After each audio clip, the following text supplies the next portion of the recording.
And so we literally came back from school, climbed on our ponies. Displayed woeful incompetence when investigating complaints and concerns about the programme. Reports suggest Prince George's special day ended in shock when someone he trusted most made a controversial choice about his furry best friend. The whispers are spreading fast, and the truth is raising eyebrows everywhere. Watch closely, and hit subscribe now to stay ahead of every royal revelation. The gardens of Sandringham glowed in warm July light as a small family gathering got underway. This wasn't a grand showcase. It was meant to be George's kind of day. Simple, outdoors, and full of the things he loved. At the center of it all stood a lively cocker spaniel named Orla, the friend who followed him everywhere. George had a plan. After cake and games, he wanted to surprise everyone with a little routine. Charlotte would call cues, Louis would cheer, and Orla would hop through a low ring, twirl on command, then sit proudly for the family photograph. It wasn't about perfection, it was about joy, the kind only a kid and his dog can create. Kate had gone all in on the details. Dog print balloons, a castle-shaped cake, and a quiet photo moment on the lawn. William kept things relaxed, chatting with close relatives and a handful of friends. The point was privacy, not protocol. Orla, recently a new mother, trotted around with that bright, eager look that made George laugh out loud. To him, she wasn't the dog. She was the confidant who listened when palace expectations felt heavy, the companion who turned long afternoons into adventures. As the hour for the photo neared, George clapped twice and whistled, grinning toward the hedges where Orla liked to appear, tail thumping. The idea was simple: one picture to capture the year, siblings shoulder to shoulder, parents behind them, Orla at his feet like always. He didn't know that somewhere beyond the roses, a decision had already quietly set the day on a different course. The lawn still looked perfect. The plan still sounded perfect. But perfection can break without a sound. George waited for the thump of paws and the burst of happy barking. None came.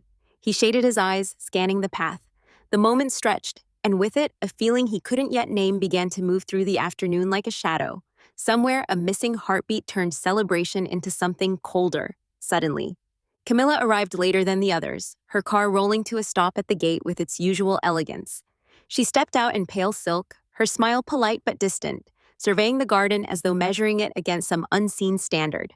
At first, no one noticed her lingering frown, not until her gaze landed on Orla. The spaniel bounded past in playful chaos, ears flapping, tail wagging furiously. Children's laughter chasing behind. To most, it was charm. To Camilla, it was disorder. She had never hidden her distaste for animals running loose at formal events. In her mind, a royal setting demanded composure, not muddy paw prints darting between dresses and shoes. She leaned toward her attendant, a figure who had long carried out her wishes without question. In a voice low enough for only him to hear, she murmured, "Take that creature away, somewhere far.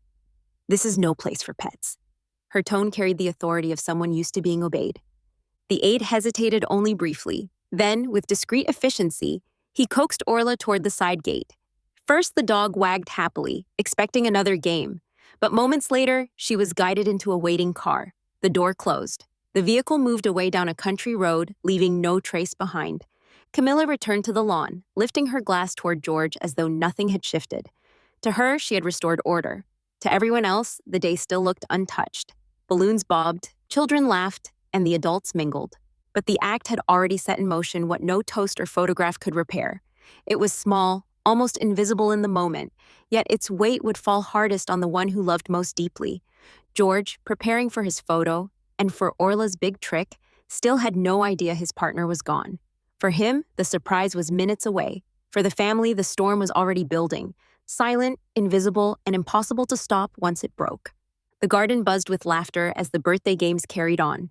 Children dashed between balloons, Charlotte and Louis shrieked in delight during hide-and-seek, and adults exchanged easy conversation. Everything appeared perfect, except to George. It was time for the family photo, the moment he'd secretly looked forward to. He pictured it clearly, himself at the center, with Orla proudly at his feet, maybe even her puppies nearby. A snapshot of love and loyalty, something he could treasure forever. So he whistled, a sharp, cheerful sound. "Orla, come here, girl." Usually, that was all it took. Seconds later, the spaniel would barrel across the grass, tail wagging, tongue lolling, eager to be part of her boy's world. But this time, silence. The laughter continued, but George's ears strained for the familiar bark that never came. He tried again, louder, Still nothing. His sister Charlotte joined in, cupping her hands and calling. Louis clapped, thinking Orla was just playing her usual game of hide and seek. The three children darted across the lawn, peering under benches and bushes. "She must be with the puppies," Charlotte suggested brightly, but her confidence faded as the minutes stretched. George's heartbeat quickened. His blue eyes scanned the wide expanse of grass, now feeling far too empty. The joy of the day slipped from him, replaced by a gnawing dread. He remembered every secret he'd whispered to Orla, every moment she'd been there when no one else was. To imagine her missing, it was unthinkable. Near the fence, George spotted a servant, an older man who had worked at Sandringham for years. The man's face was troubled, his eyes avoiding George's gaze. George rushed toward him, voice trembling. "Have you seen Orla? She's gone!" The servant shifted uncomfortably, lowering his voice to barely a whisper. "She was taken away, young sir." Those words hit like ice water.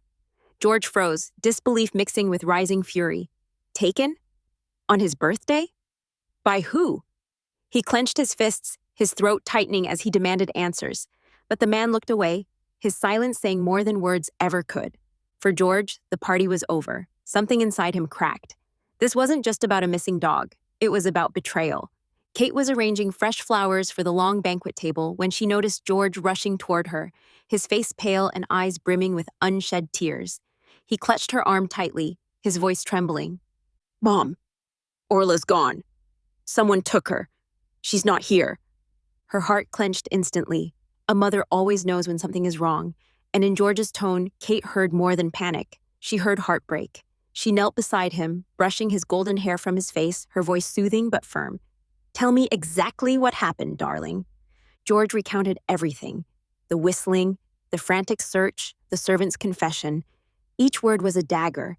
Kate hugged him tightly, whispering reassurances she herself didn't fully believe. "I'll find out, I promise." Determined, she pulled aside a trusted staff member, a woman who had long served their family with loyalty.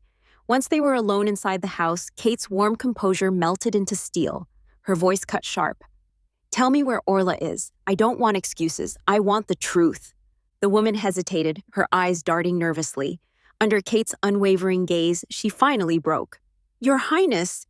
It was Queen Camilla. She gave the order. She said the dog didn't belong at such a party. She had Orla taken out through the side gate, gone before anyone could notice. The words struck like thunder. For a moment, Kate could only stare, her pulse thundering in her ears. Images of George's joy, Orla's wagging tail, the puppies born just weeks earlier, all of it shattered by one cold decision. Her fists curled, nails biting into her palms. The fury in her chest surged hot and unstoppable. "How dare she?" Kate hissed under her breath. "On my son's birthday?" She knew Orla was his heart. She paced, fighting to contain her rage. Memories of Camilla's strained history with the family rose like ghosts. But this was different. This wasn't about protocol or appearances. This was about George, about a child who had been robbed of joy on the one day meant to celebrate him. Kate's mind hardened with resolve. Camilla had crossed a line, and Kate would not let it pass quietly. The moment everyone had been waiting for finally arrived, the traditional family photo. A royal birthday wasn't complete without it, and even though this one was meant to be private, the picture would eventually make its way into the press as a symbol of harmony. The photographer adjusted his lens, lining up the family against the bright summer lawn. William and Kate stood at the center, Charlotte and Louis giggling nearby. The Middletons smiled warmly in the background. It should have been perfect, but George didn't move into position. Instead, he stood apart, his arms crossed tightly over his chest, his gaze fixed on the empty patch of grass where Orla should have been. That absence felt like a gaping wound. "George," William called gently, his tone coaxing. "Come on, son. Everyone's waiting. Don't make it difficult." George's chest rose and fell sharply. His blue eyes flashed with anger and sorrow. For the first time, the weight of royal duty pressed against his defiance. He lifted his chin and spoke, his voice stronger than anyone expected. "The adults made it difficult first. They took Orla away. If she's not in this photo, then I don't want to be in it either." Gasps rippled through the group. The photographer froze. Charlotte and Louis stared wide-eyed at their brother. The Middletons exchanged uneasy looks. It was unheard of, a royal child openly challenging the order of things. And then from across the garden, Camilla's voice cut in, sharp and dismissive. "What disrespect! A future king throwing a tantrum over a dog. You need to learn discipline, George. This behavior is shameful." The words stung like poison in the air. But before the boy could answer, William stepped forward, his protective instincts igniting. His face flushed as he turned on Camilla. "You have no right to speak to my son that way. This is his birthday. Orla isn't just a dog, she's his best friend. Whoever decided to remove her disrespected him and this family. Don't scold George for being hurt. Reflect on your own actions." The silence that followed was heavy, charged. For the first time, William's words had openly rebuked Camilla, and the fracture in the royal family was no longer hidden. It was out in the open, in front of everyone. The words exchanged on the lawn hung heavy in the air, but for George, the damage had already been done. His heart pounded as though it were trying to escape the cage of his chest. Without another word, he turned on his heel and stormed toward the house. His footsteps echoed against the stone path, each one quicker and heavier than the last. Guests looked on in stunned silence as the future king disappeared into Sandringham, his shoulders stiff with fury and pain. Moments later, the slam of his bedroom door reverberated through the halls, rattling the fragile illusion of royal harmony. Inside his room, George pressed his forehead against the cool window pane, staring out at the gardens below. The sight of the empty lawn, the very place where Orla used to chase him in endless games of fetch, brought a lump to his throat. He clenched his fists, whispering to himself, "Why did she do it? Why take her away? She's my friend, not just a dog." The muffled laughter of the party still drifted in through the glass, but to George, it sounded hollow.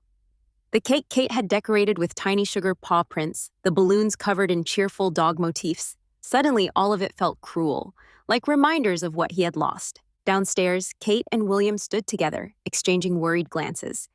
Their son wasn't just sulking. This was deeper. This was heartbreak. And more than that, it was the first time George had openly defied the very system of respect and silence that bound them all. Kate's maternal instincts flared. She wanted to rush upstairs, gather him into her arms, and promise everything would be okay. But she also knew this wasn't a moment she could erase with comfort. George was changing, learning the harsh reality of life inside the royal walls. Later, when it came time for the cake cutting, George's chair sat empty. The candles flickered. The family sang half-heartedly. But the boy who should have been smiling at the center of it all remained locked away, staring at the stars through his window, quietly grieving not just for Orla, but for the innocence slipping away with her. The following morning, Sandringham's halls felt colder than usual. The sunlight streamed through tall windows, but the brightness couldn't cut through the tension that hung in the air.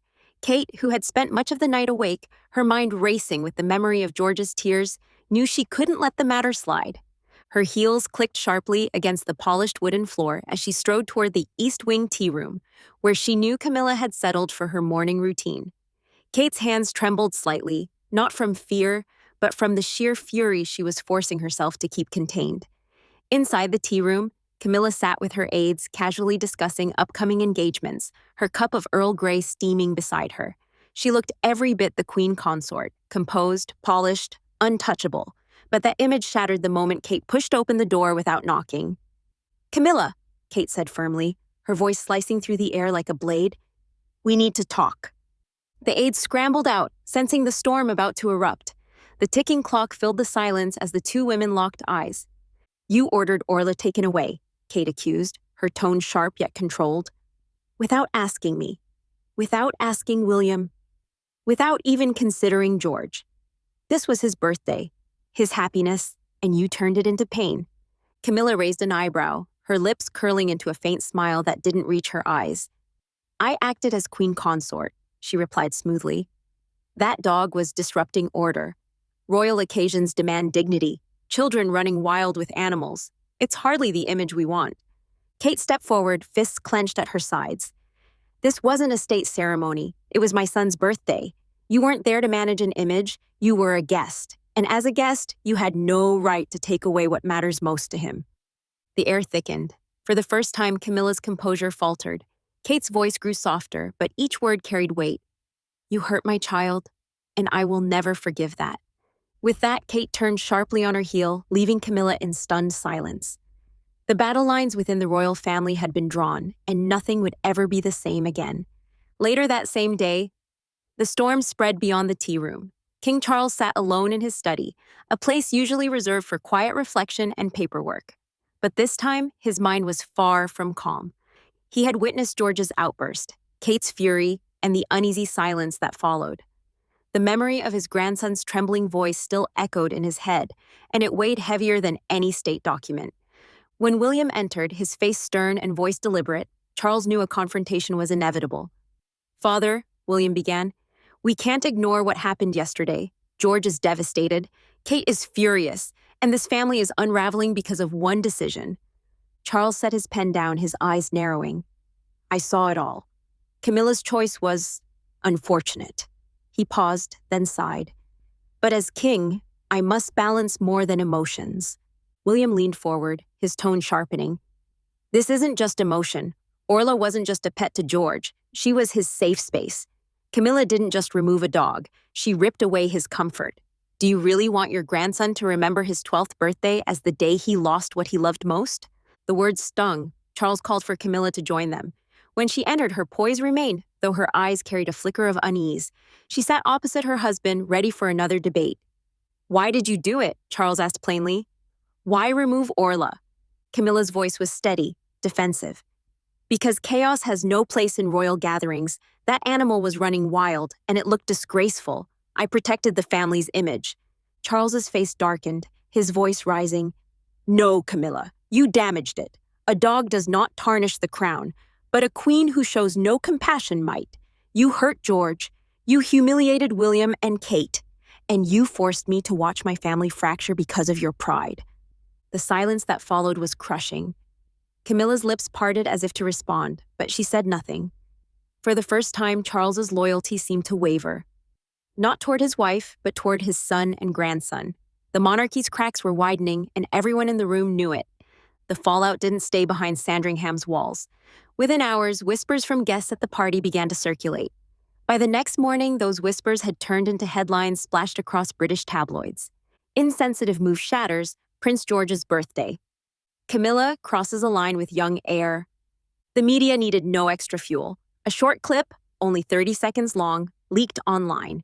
It showed George's trembling voice, his eyes wet with anger, declaring that he wouldn't stand for a family photo without Orla. The video raced across social platforms, drawing millions of views in mere hours. Viewers were quick to take sides. The overwhelming majority sided with George. Hashtags like #JusticeForOrla and Stand with George trended worldwide. Parents sympathized, saying no child should have their joy stolen on their birthday. Animal lovers poured in with support, describing Orla as more than just a dog. She was George's heart. Artwork began circulating, illustrations of George hugging Orla under golden skies, or posters showing Orla with a royal crown on her head. Petitions appeared online, demanding that the palace apologize and return Orla immediately. In less than 2 days, one petition alone gathered 500,000 signatures. Meanwhile, the palace press office scrambled. Their carefully worded statements, vague and polished, did little to cool the fire. Instead, they sparked more outrage. Commentators called out the silence, asking why the family wasn't addressing George's pain directly. Camilla's reputation took the hardest hit. Old clips resurfaced of her admitting she disliked animals, particularly dogs. Royal experts revisited past controversies, painting her as cold and disconnected. The label insensitive queen clung to her like a shadow. Outside Buckingham Palace, protesters gathered with signs reading, "Let George be a child and bring Orla back." What might have been a private misunderstanding was now a full-blown public crisis. For William and Kate, the backlash was bittersweet. Painful as it was, the public finally saw what they had been fighting for, a more compassionate royal future. But for Camilla, the storm was only growing stronger, and her ability to weather it was in serious doubt. As the days rolled on, Camilla found herself at the center of a storm she hadn't anticipated. In her private quarters, she sat watching news coverage that seemed unending. Every channel replayed George's words from the party, his voice shaking but defiant, and every headline pointed fingers at her. Her team of advisors rushed in and out of meetings, trying to craft responses that might soften the narrative. Drafts of statements piled high, phrases about misunderstandings, unfortunate timing, and protecting the dignity of royal events. But every attempt rang hollow against the raw footage of a child's heartbreak. Camilla's longtime aides urged her to remain silent, insisting the storm would pass. Yet silence was precisely what made matters worse. Social media only grew louder, with people accusing her of arrogance and disregard for children's emotions. Memes mocked her, painting her as someone more concerned with image than love. Inside the palace, tensions escalated. Charles, once her staunchest supporter, grew distant. He had already confronted her in private, but now he watched with visible frustration as public opinion spiraled out of control. William, though still respectful in public, stopped shielding her entirely. For the first time, the queen consort felt isolated within the very walls she once fought so hard to enter. Public engagements became unbearable. Wherever she went, whispers followed. A trip to a charity event drew chants from protesters outside. Even well-wishers hesitated to greet her warmly, unsure how to reconcile the woman in front of them with the headlines they had read. And yet, despite the mounting criticism, Camilla refused to apologize. In her view, she had done what was necessary to protect the monarchy's image. She saw herself as a guardian of tradition, even if others called it insensitivity. But this rigid stance only fueled the flames further. The scandal had shifted from being about Orla to something bigger, a clash between the old guard clinging to polished images and a new generation demanding compassion and authenticity. And in that clash, Camilla stood on increasingly fragile ground. The story of Prince George's 12th birthday will be remembered not for the laughter, the balloons, or the cake, but for the storm it unleashed within one of the world's most watched families. What should have been a day of innocence and joy instead became a symbol of tension, power struggles, and the painful cost of tradition. George, just a boy longing to celebrate with his beloved dog, found himself thrust into a clash between two generations of royals. His tearful defiance in front of the family wasn't just about Orla. It was about being heard, respected, and allowed to live as a child despite the crown that looms over his future. That single act of courage, captured in whispers and headlines, reminded the world that even princes carry hearts that can be broken. William and Kate stood firm, protecting their son in ways that echoed Diana's dream of a monarchy led by compassion instead of rigid rules. Their decision to draw boundaries against Camilla's interference wasn't only a private family matter. It was a declaration of what kind of royal family they intend to build. A family where children's voices matter, where love outweighs appearances, and where respect is earned, not demanded. Camilla, meanwhile, faced the sharp edge of public outrage. What she may have seen as a minor act of control turned into a defining scandal, one that fueled debates about her place within the monarchy. In trying to preserve the royal image, she instead exposed its deepest fractures. And King Charles? He was forced to confront the painful truth that protecting the monarchy sometimes means losing sight of the very people it's meant to safeguard. His grandson's heartbreak cut deeper than any political challenge, leaving him to wonder if history was repeating itself in the cruelest way. So, what remains? A boy wiser beyond his years, a family more divided than ever, and a public left questioning whether the crown can truly balance tradition with humanity. Now we turn to you. Do you think Prince George's defiance was a glimpse of the king he might one day become, or just a moment of childhood pain that history will quietly forget? Share your thoughts in the comments, and don't forget to subscribe for more untold royal stories.